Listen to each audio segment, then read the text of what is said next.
Three women go to sleep in a house. Springfield, Missouri, June 1992. A mother, her daughter, the daughter's friend. The next morning, someone comes to pick them up for a trip to a water park. They knock on the door. No answer. They walk inside. The house is unlocked. The TV is on. The dog is there, barking. The beds are unmade. Purses are on the counter. Car keys, cigarettes, everything except the three women. They're gone. All of them. No signs of struggle. No forced entry. Just empty. Another night. Another mile. Another case that never closed. Tonight. Three women. Springfield, Missouri. 1717 East Delmar Street. June 7, 1992. Sherrill Levitt, 47. Her daughter, Suzie Streeter, 19. Susie's friend, Stacy McCall, 18. They went to sleep in the house. By morning, all three were gone. Their cars were in the driveway, their belongings untouched. The house locked from the outside. Someone came in that night, took all three, and left no trace. This is what we know. June 6, 1992. Evening. Suzie Streeter and Stacy McCall are graduate. High school, Kickapoo High School, Springfield, Missouri. They're best friends, excited. After graduation, there's a party at a friend's house.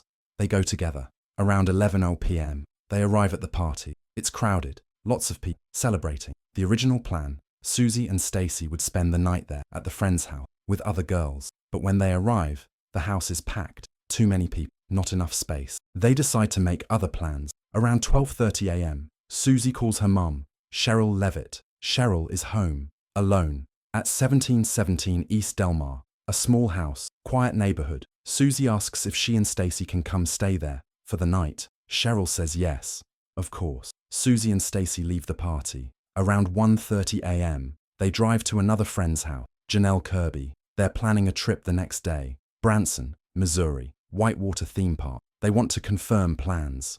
They knock on Janelle's door. Around 2 a.m., Janelle answers, groggy, half asleep. They talk briefly, confirm the time. They'll meet at 8 a.m. Suzie and Stacy leave. They drive to Delmar Street, Susie's mum's house. They arrive around 2:15 a.m. They park Susie's car in the driveway, right next to Sherrill's car. Both cars there. They go inside. The house is quiet. Sherrill is asleep in her bedroom. Upstairs, Suzie and Stacy go to Susie's room. Downstairs, they get ready for bed. Change clothes, talk. Normal night. Around 2:30 a.m., they turn off the lights, go to sleep. Everything is normal. June 7th, 1992, morning. 8 a.m. Janelle Kirby is ready for the trip to Branson. She's waiting for Suzie and Stacy. They were supposed to meet 8 a.m. sharp. 8:15, they're not there. Janelle tries calling Susie's house. The phone rings. No answer. She tries again. Still no answer. She's confused. This isn't like them. 9 a.m. Janelle and her boyfriend drive to Delmar Street to check on them. They arrive. Both cars are in the driveway. Susie's, Sherrill's. Janelle knocks on the door. No answer. She tries the door. It's unlocked. She opens it, walks inside. Suzie? Stacy? No response. The house is quiet. The TV is on, low volume, playing. The dog is there, a small dog, barking, agitated. Janelle walks through the house, the living room, normal, the kitchen, purses on the counter, 3 of them, car keys, cigarettes, everything. She checks the bedrooms. Sherrill's room, upstairs. The bed is unmade, like someone slept there, then got up. But Sherrill isn't there. Susie's room, downstairs, 2 beds, both unmade, clothes on the floor, makeup on the dresser, but no Suzie, no Stacy. The bathroom, empty. Janelle checks the whole house. No one. She's worried now. She calls friends. Have you seen them? No.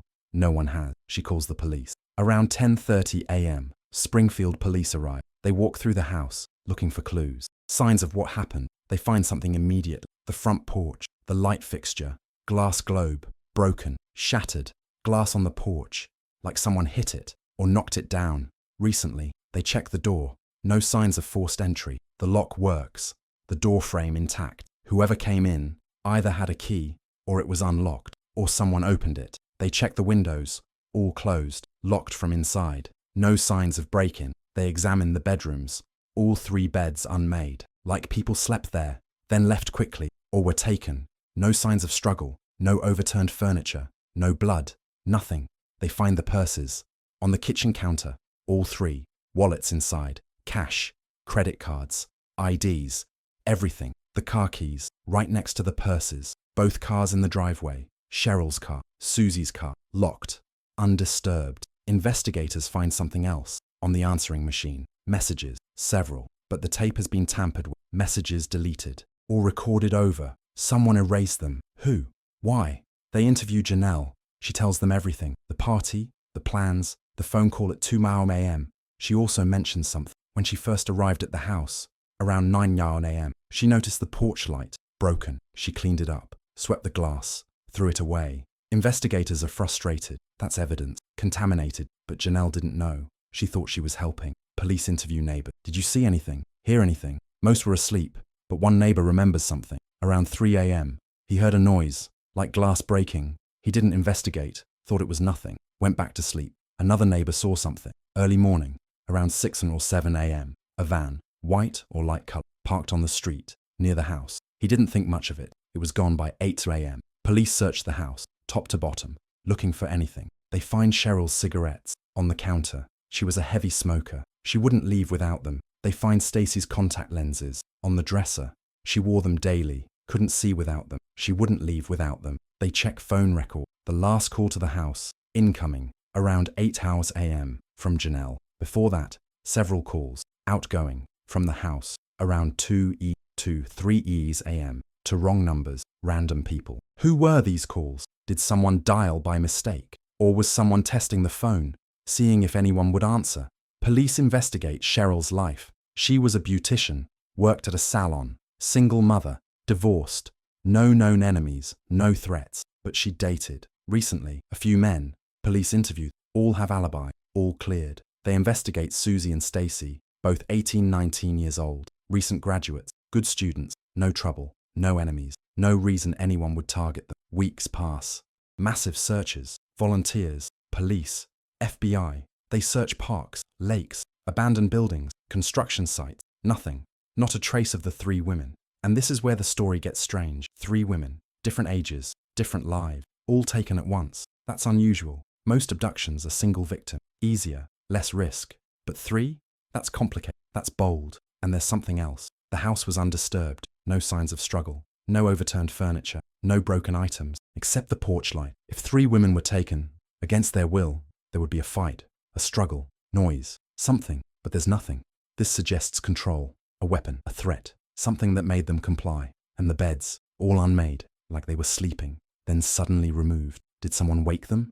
At gunpoint? Threaten them? Force them to leave quietly? That's the theory. But it requires precision, control, multiple people, or one person. Very organized, very calm. And there's the answering machine. Messages deleted. Who did that? If the abductor did it, why? What was on those messages? Were they from the abductor, calling beforehand, testing, or were they from someone else?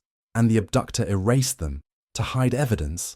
No one knows. Police found something else. In the weeks after, tips started coming in. Psychics, claiming to know where the women were. One tip stood out, a concrete company, Cox South Hospital, in Springfield. They were building a parking garage, June 1992, right when the women disappeared. The tip said, the women are buried there, under the concrete, in the foundation. Police investigated. They contacted the hospital, the construction company, asked about the timeline. The foundation was poured, June 7th or 8th, 1992, right after the disappearance. Could the women be there? Police wanted to search, ground-penetrating radar, core sample, but the hospital refused. Too expensive, too disruptive. The garage is operational. Tearing it up would cost millions. And it's just a tip. No evidence. No proof. Just a theory. So they didn't search. To this day, that garage stands. And some people believe the Springfield Three are underneath. 3 women.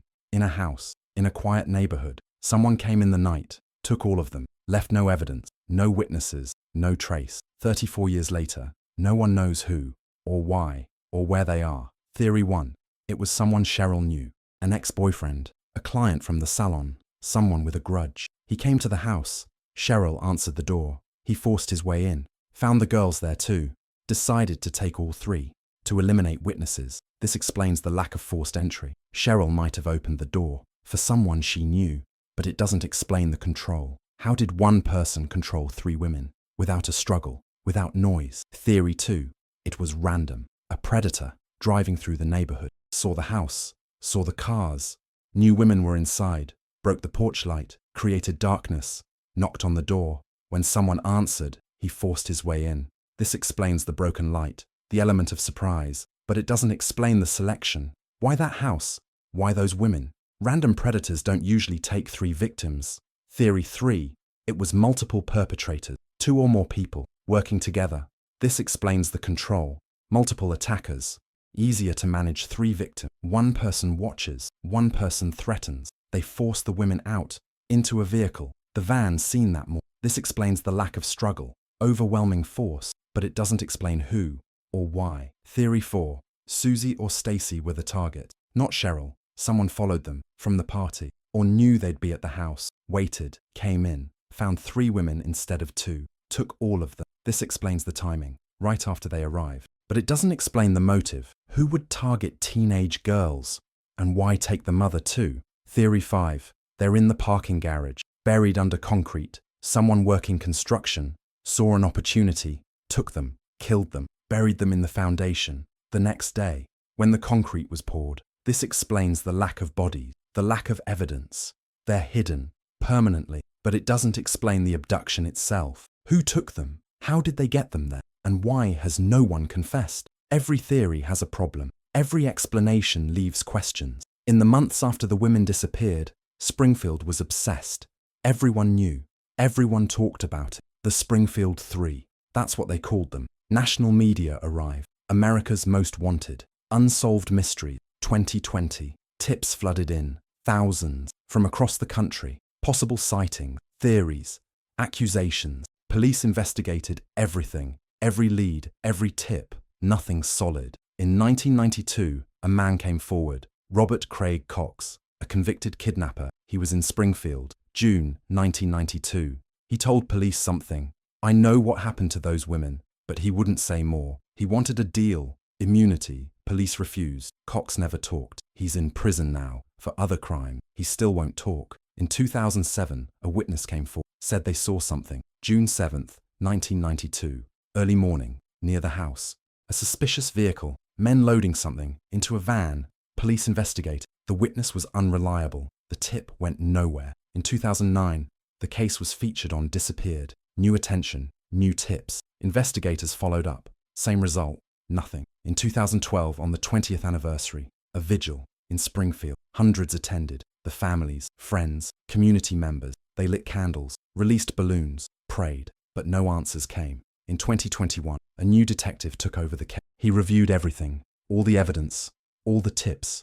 He focused on the parking garage, the Cox South Hospital theory. He requested permission to use ground-penetrating radar, non-invasive, wouldn't damage the structure.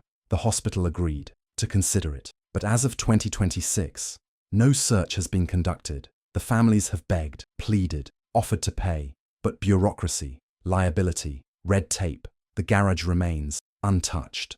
As of 2026, the Springfield Three have been missing for 34 years. The case is still open. Springfield police still investigate. The FBI is involved, but there have been no arrests, no charges, no bodies. Sherrill Levitt would be 81 years old. Suzie Streeter would be 53. Stacy McCall would be 52.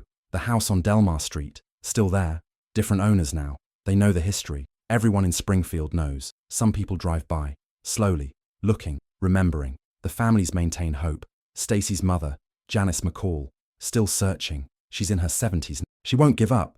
Suzie's father, Stu Streeter, he died in 2006, never knowing what happened to his daughter. In 2023, new DNA technology was applied to evidence from the house, hair samples, fibers. Investigators are hopeful, but no announcements yet. The parking garage theory, still debated, online, in forums, Reddit threads, Facebook groups. Some people are convinced. Others think it's a dead end. The hospital has never confirmed or denied. They just won't search. Springfield police say they receive tips regularly, even now. Someone claiming to know something. Every tip is investigated, every lead followed. But 34 years later, the Springfield Three are still missing. If you have information about the Springfield Three, contact the Springfield Police Department, 4117 64 1810, or submit tips to the FBI, 1-800-CALL-FBI. The road keeps going. The house on Delmar still stands. 3 women went to sleep in that house, in a quiet neighborhood. By morning, All three were gone. Their purses left behind. Their cars in the driveway. The door unlocked. Someone came in the night, took them all. 34 years later, no one knows who. Are the Springfield Three under that parking garage? If you know something about this case, the comments are open. If you want more roads like this, I'll keep driving.